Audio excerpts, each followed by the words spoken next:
Unspoken words, the story of a middle school crush. In an instant, Mrs. Frampton's indifference towards me shattered the delicate illusion of my affection for Andrea Taylor, bringing an abrupt end to my constant thoughts about her, which had consumed my existence. It was the spring of 2005, and I was a 7th grader at Fort Sumter Middle School, home of the Trojans. Andrea sat in front of me, 1 row ahead and 3 columns to my right. I had mixed feelings about this arrangement because while it allowed me to have an almost uninterrupted view of her during the 2nd and 5th periods, it also meant that she was immediately next to Kyle Schwimmer. Kyle was another 7th grader who seemed to have been injecting steroids since birth, with bulging biceps that reached for the sky. His hair, defying the laws of thermodynamics, somehow managed to stay wet and shiny long after it should have dried.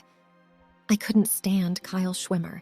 Andrea, oh Andrea, with her luscious brown hair styled in bangs, layered like Kevlar in Abercrombie and Hollister tank tops, floating on cloud-like all-white etnies, and tastefully adorned in torn and acid-washed denim, she is a vision. Even if Helen of Troy, Esther, Cleopatra, or even Megan Fox herself stood before me, their combined efforts would only amount to a mere Yankee candle compared to the fiery blaze of affection I have for Andrea Taylor. She has a way of elevating everything she touches. Braces, which I had previously considered unthinkable, suddenly became the obvious conclusion after months of back and forth with my mother. She was impressed by the concept of delayed gratification in orthodontics, and me was unwilling to endure 2 years of public humiliation before my muse. However, that all changes when Andrea arrives one Monday morning with her teeth elegantly adorned in alternating pink and key lime green squares, her 2 favorite colors, and now mine. At best, she chose the braces as an ornamentation, and now the entire school, or even the entire world, must follow suit. At worst, she was compelled by her parents, and joining her in wearing braces becomes a matter of solemn solidarity. Mr. Delano, stop daydreaming. You're not even on the right page. You better snap out of it before this evening. And to think, you'll be in front of the entire school. As the only student in my 7th grade class to make the principal's list for 4 consecutive quarters, I was nominated by the esteemed student council to deliver the customary student speech at the spring awards banquet. My whole family would be there, along with a large portion of the student body and their families. I had already prepared my speech weeks in advance, but the magnitude of the event, the boys' garishly mismatched ties and dress shirts, the presence of our parents, and the fact that it was happening at night, called for something more than a simple acknowledgement of facts and appreciation for my teachers and peers. It demanded romance. I felt like everything in my life had been leading up to this moment, thanks in part to Disney Channel movies, but it felt like destiny. I knew I had to take this opportunity to declare my intentions, to express my love for Andrea. So I set to work, determined to make my speech memorable.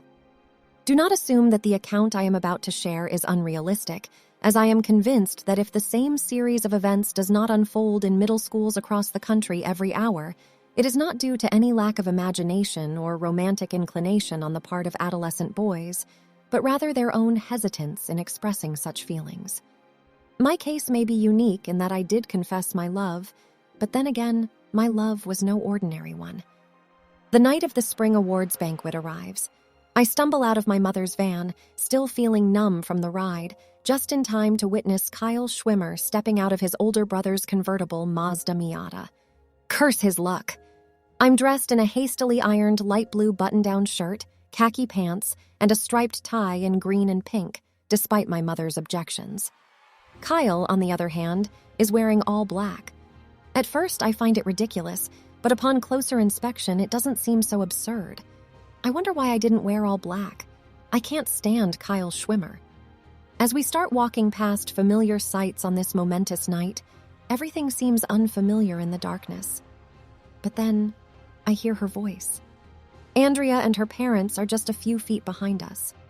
My younger brother trips over a step, and I despise him with all my soul. However, Andrea doesn't seem to notice or hold it against me despite our close relation. I hold the door open, and my mother thanks me with a surprised tone that reveals my insincere gallantry.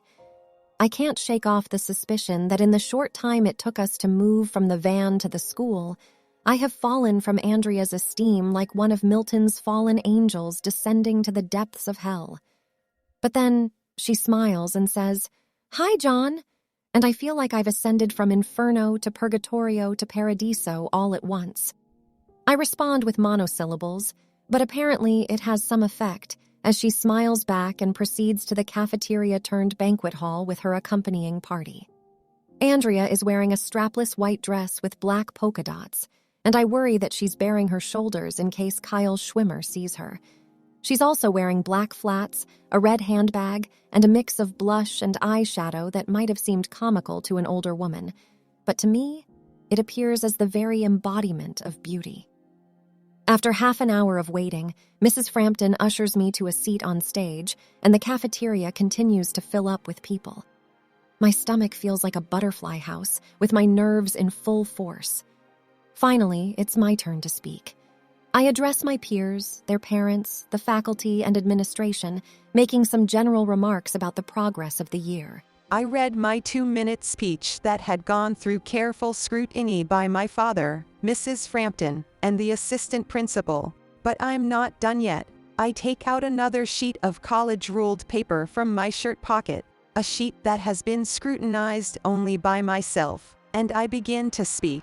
I'm in a catatonic state. The sparse claps that follow my speech only serve to highlight the emptiness I've created in the middle school cafeteria. Mrs. Frampton ushers me down the steps to an empty seat between my father and younger brother, shushing me along the way. The assistant principal clears his throat and continues as if I never spoke. I dare not meet my mother's eyes. The guests are released to the buffet table, and my parents decide it's best for us to excuse ourselves. As we leave, I catch a glimpse of Andrea staring down, her expression a mix of white and red, both simultaneously, with a parent's hand on each of her shoulders. The drive home is silent, at least in terms of dialogue. The radio plays, but every song feels like a mockery of the events of the past hour. The evening feels agonizing, yet almost buoyant at the same time. It's akin to one of my track meets, where the race itself is excruciating, but the relief of it being over is palpable. I find myself in front of a book, though not quite reading, in front of the television, though not quite watching, and finally, I turn to the family computer. Should I dare, would she? I log into AOL Instant Messenger, and there, in black pixels, is Andrea. I freeze, petrified, mortified, ossified, like some ancient fish buried beneath the waves of judgment, and turned to stone. I feel internal decomposition in an instant. I move to log off when a window appears. Andrea, I love you too. She had moved to Colorado that summer. Her father received orders to a new base. It is now spring of 2023, and I haven't seen her since. I've loved others, or at least claimed to, but I can't help but wonder how much happier the world would be if we all married the first person we fell in love with. Has my love ever been as pure and innocent since then? I used to wish for a bear to burst into our school halls, just so I could behead it and lay it at her feet. I wanted to become a soldier, just so I could perish with a small portrait of her in my breast pocket. I scavenged songs and movie scenes for lines to express, even if only to myself,